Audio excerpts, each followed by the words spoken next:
You know, it's always that mystery of checking out an independent film in terms of production or just overall a good story. Man, did this film truly impress me. I'm so happy I got to check it out.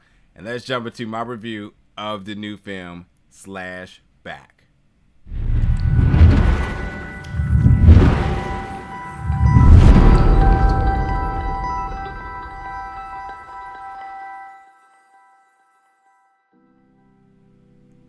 What's up, folks, and welcome back to the channel today for another review. And today we're going to be reviewing the film Slash Back, which is making its world premiere at South by Southwest Film Festival 2022 under the narrative features category. And like I said, you know, I know particular genres I'm interested in, or shall I say even synopsis that speak to me. But at the end of the day, you're still like, what's an independent film? Is it how would it be? You know, like, is it gonna look cheap? Is it gonna low budget? You know, is it gonna, the acting, all these factors come into play here, especially at film festival, because, like, you know, you got a certain amount of time to cover as many films as you can, so you got to be very choosy about your selections here. But man, this film completely blown me away, up and down the board. The young cast really made the most of everything that they were given, like, truly. Future stars, not even exaggerating. If they are able to really build from this and take this momentum, I mean, South by Southwest world premiere is a absolute big thing. But if they're able to build from this and go forward, bright future for all involved there. And then I also got to kind of nod towards the director here, because at the end of the day, you have to put these little kids in a position to really make them shine, and that was for sure executed well. And I'm going to talk about what the film is about, but more or less, the most important thing of all of this is that the production was really damn good. Really good. Like, did not feel like an independent film at all. Even with the CGI, which sometimes could be the most the biggest hole within the budget, shall I say. The CGI I thought was pretty damn good. Everything I thought came together really well in this film, so I was truly impressed. This is a good start. That means hopefully I can stay on this winning streak right now. I'm checking out good movies, and South by Southwest 2022 will be a success. But let's talk about the film Slash Back, which happens to take place in Pang, which is this really small island off the mountains in the Arctic Ocean. I'm not even going to pretend like I've ever heard of this place, but here we are. But that's the other thing that's pretty cool, because for me to not know about this location, they really established the climax of it. You know, it's summertime, but it's still, you know, to me, their summer, I mean, my summers are pretty hot, but their summers seem to be very, shall we say, fallish. I mean, besides the lead, but like still kind of cold. You're still wearing jackets and whatnot, but whatever. But yeah, because it's up north and whatnot. But beyond that, that means no school, and it's funny that they put in the synopsis, no boys except for one, and a 24-hour sunlight, which is pretty dope. I think I would sign up for that at all. But like, with that being said, the set location, because it is filmed on location, oh, it's a win. This is a beautiful place. I was really impressed by the set location, whether it was actually filmed on location or not. I was just like, yo, the aesthetics of this looks beautiful. So like, a lot of things are being checked off for me right now as to why I like this film. But ultimately it's a sci-fi thriller. This is what really caught my eyes here, because what's happening here, we got a little mini alien invasion, and it's like, oh, we've seen that many of times, but this I thought was done in a way that I truly appreciated, because for the folks who likes things like Stranger Things, where you got kids taking on aliens, and sometimes the adults are supporting, sometimes the adults are oblivious, whatever way it may be, I always like that bit of like courageous like actions from the kids to save the day, much like Stranger Things, and much like all of our imagination was when we were younger, where we was like, I want to go out there and be a superhero, or I want to go out there and make a change. But you never actually thought about, like, well, what actually happens if an alien actually was on our doorsteps? What would we do?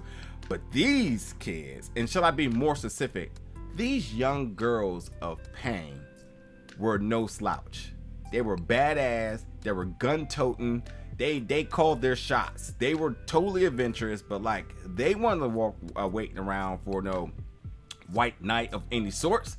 These girls was out here, they wanted to do the thing. And what happens to just be a normal day, they end up discovering that there was an alien invasion going on. I mean, they were just, they were off their allowed area of play, should I say, by their adult supervision, and they go to this other section of the island, and they end up seeing this what appears to be a polar bear, but he is definitely not operating like a polar bear, and he goes to kind of maul this little girl, which I was like, yo, if this polar bear is out here getting a kill off the break, this is the wildest thing ever. But when they shot the bear, when I say they shot the bear, like the girls, because one is that absolutely a good shot. She shoots the bear and black blood comes out, not red blood. So like, wait a minute, something's off here and whatnot. So that's when they realize, like, oh, there may be aliens, and it's just it's a deep hole of them discovering more and more about this mini invasion that's going on. Now, one thing I will say, that the opening of this film, the blood on the snow, was super impressive. I really like that contrast of red on the white, because that's when we as the viewers realize that something's going on. This potentially could be a horror film, but ultimately, as you know, it's an alien invasion, because some poor adult man got his face eaten off, and it just set the tone for everything that was to come. And I love a good alien movie, especially when it's one that's like a parasite and whatnot. But like I said, up and down the board, it didn't feel like an independent film at all. Solid production right out of the gate. And then I think the first 5 minutes in really dictated to me and gave me the impression of what type of adventure we were going to have. And I even think that the young cast truly catches your eyes and captures the screen instantly. Because they're gun-toting, bad language. I mean, it's all sorts of things. Everybody got their own little style and aesthetic and swag, should I say? Everybody's uniquely their own, and that's what I really liked about it. Like, characters, even with like minimum lines, really was still worth noting and noticing, shall I say? So it worked it really worked for this young cast. But even talk about the bear. When the bear got shot, I was kind of like, oh no, not another animal being killed, because she definitely got sniped down. But like I said, it was an alien and whatnot. And then when it comes down to the effects now, because once the aliens who are basically like I said, parasites, once they get their victims, then everything starts moving and operating different. So you see like limbs being twisted and whatnot, which I got to say, when we first get our first human that ends up becoming a victim of the alien, the movements of it is just, it's really, really good. Whoever is the contortionist for and playing as the alien, the captured human alien, really was good. The movements and everything was so eerie, so chilling. It just looks sick. And even the prosthetics here, because the SFX people with the makeup and whatnot, it does give you like that mask on top of a face thing, sort of like how we remember back in Men in Black with the guy with the worms. I can't think of his name, but kind of to that. And while it kind of looks noticeable that's a mask, it looks really creepy, and it still did the job. But like, that's fine, because even when I wanted to like nitpick that, down the line something way better happens, and I was like, okay, cool, you got it. But overall, the pacing was good. Solid flow of action, thrills, horror, suspense, all of that things. Even people with minimum roles I thought stood out. There was a granny in this that was in it for about a minute, and I was really enjoying her character, Granny doing what Granny does. And then I just think that the kids were just fantastic. I loved how the kids were able to still be courageous and go out there to take matters into their own hand, but they still was kids. And as adults, sometimes we kind of like to look at what the kids are doing and saying like, oh, that doesn't seem real, and I wouldn't have did that.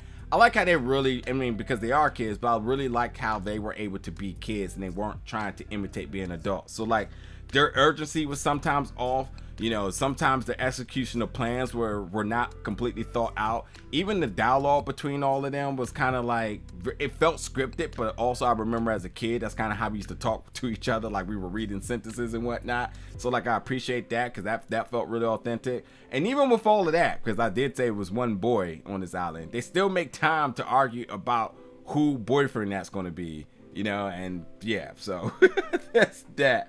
But I would be interested to see where this goes further beyond this, because there seems to be little something left on the table here into possibilities of a sequel. So we will see. But I had a really good time with this film. This was definitely a film that I was interested in checking out. I'm happy I did. And like I said, if this is a start of good things to come for South by Southwest, I'm happy. I'm very happy with this start here. But this is Slashback, folks. Definitely go out the way and check this one out. I want to know y'all's comments, reactions, and thoughts about this. And as always, stay tuned for more reviews very soon.